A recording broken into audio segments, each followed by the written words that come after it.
తెలంగాణ ద్రోహులే తెలంగాణ రాజ్యాన్ని ఏలుతున్నారని మా కరుపుకుంటూ మొత్తం బయట పెట్టిండు బీఆర్ఎస్ లీడరు ఏమంటుండో ఇందా పారి. ఓ సంజయ్ అన్న, ఏం సంగతే, ఏం పోగొట్టుకొని దేవులు ఆడుకుంటున్నావే, మాడుకు ముఖం పెట్టుకొని మా అమ్మ న్యూస్లకు వచ్చినావు. ఇక కానీ అన్న నీ కొల్లపురం 3 నెలలైన ప్రభుత్వం స్టార్ట్ అయ్యింది.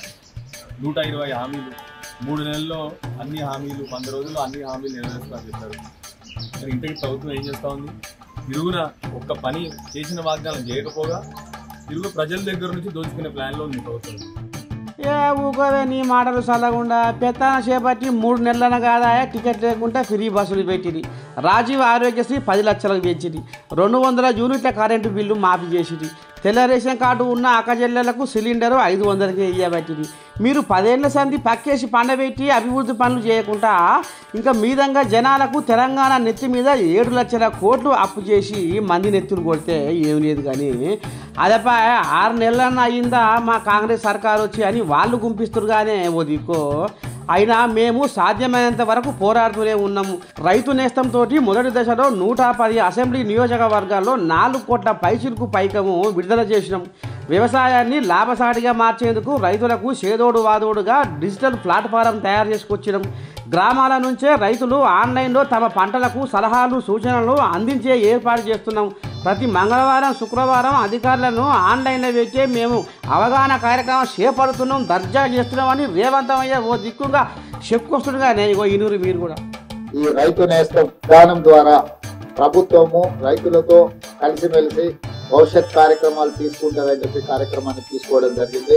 ఇందులో ప్రధాన ఉద్దేశము వ్యవసాయ కాలంలో రైతులకు వచ్చే సమస్యలు పూర్తిగా దృష్టిలో పెట్టుకొని మీకు సలహాలు సూచనలు ఇచ్చి సైంటిస్టులతో మీరు ఇంటరాక్ట్ అయ్యే విధంగా మీరు వేసే విత్తనాలు కావచ్చు, ఎరువులు కావచ్చు, మీరు పండించే పంట కావచ్చు, పంట తర్వాత అమ్ముకునే విధానంలో మార్కెట్ విధానం కావచ్చు, ప్రతి సందర్భంలో వ్యవసాయం దుక్కి దున్నే కాడ నుంచి మొదలు పెడితే పంట ఇంటికి వచ్చే వరకు ఒక మంచి కార్యక్రమం ద్వారా రైతులకు ఎక్కడ ఇబ్బంది జరగకుండా రైతులకు అండగా నిలబడి మీరు పండించిన పంట కూడా లాభసాటి ధర, గిట్టుబాటు ధర అనే కాదు లాభసాటి ధర కూడా మీకు రావాలని ఇవ్వాలన్న ఆలోచనతోటి మా ప్రభుత్వం ముందుకు వస్తుంది.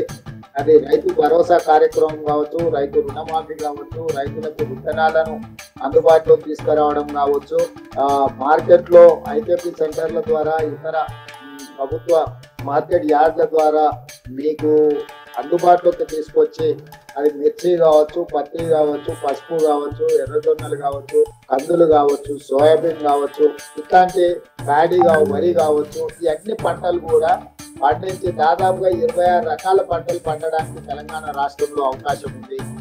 ఇక ఇన్నారులా ప్రతిపక్షాలు ఈ రకంగా నోరు వారేసుకుంటారు, అధికార పార్టీలు ఈ రకంగా సేవలు చేస్తున్నామని చెప్పుకొస్తున్నారు. ఇక మరి రేపు పార్లమెంట్ ఎలక్షన్లలో జనాలు మరి రైతులు ఎక్కడ మళ్తారు, ఏంది ఏం కథ అనేది మునుముందు చూద్దాములా.